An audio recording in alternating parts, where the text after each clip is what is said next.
Tunaendelea na ujumbe wetu, usichukie kweli ya Mungu.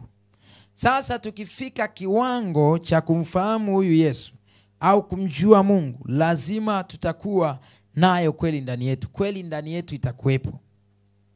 Ikifikia kiwango sasa ya kwamba unamjua Yesu, maana yake utakuwa umejua kweli. Utakuwa umejua kweli. Na tunamjua Yesu kwa kulisikia au kulisoma neno la Mungu. Tayari nilishazungumza hapo nyuma. Na kama tunalisikia neno la Mungu ama kulisoma neno la Mungu, neno litazaa kitu kimoja au jambo fulani linaitwa imani. Neno la Mungu litazaa nini? Litazaa imani. Ninaposimama kusema na wewe na ukanitegea sikio lako kunisikiliza jambo fulani, linaweza ikawa lisiwe hili. Ninatolea mfano. For example, wazungu wanasema kwa mfano ya kwamba unanitegea sikio mimi, unasikia habari fulani ambazo ninazungumza kwako.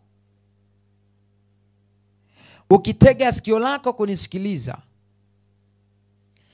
kama utanisikia au utanisikiliza kwa makini, kile ambacho nakizungumza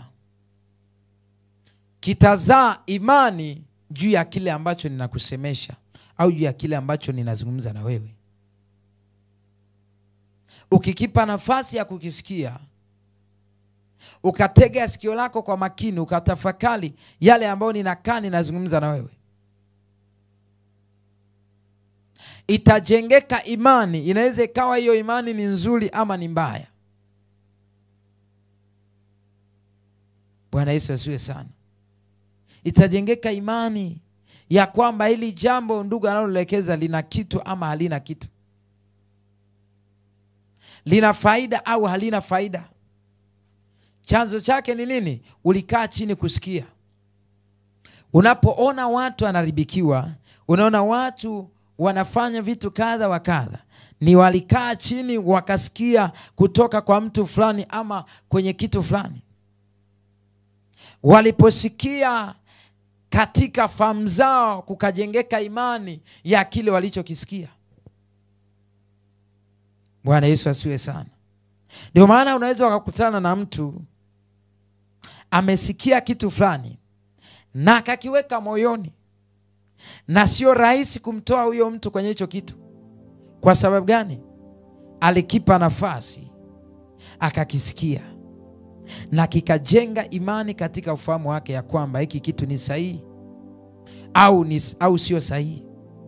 Kama ni kitu sahihi, hata uzungumze vipi, unene vipi, hata kuelewa. Kwa sababu imani tayari ishajengeka katika ufahamu wake kwamba hiki kitu ni sahihi. Lakini vile vile kama ufahamu wake ama kukajengeka kwamba jambo hili nililoelezwa sio sahihi, sio rahisi kumlazimisha au kumwambia hili jambo ni sahihi. Kama tayari alisikia na akaweka katika ufahamu wake ya kwamba jambo hilo sio sahihi, kwa hata kama utajitahidi vipi kumwelewesha, kumwambia, lakini kama imani yake tayari ilishajengeka ya kwamba jambo hili sio sahihi, sio rahisi kumtoa kwenye hilo eneo. Sio rahisi. Bwana Yesu asifiwe sana. Kwa hiyo kumbe kweli ya Mungu ni kumjua Kristo. Na unamjua Kristo kwa kulisikia neno la Bwana au neno la Mungu.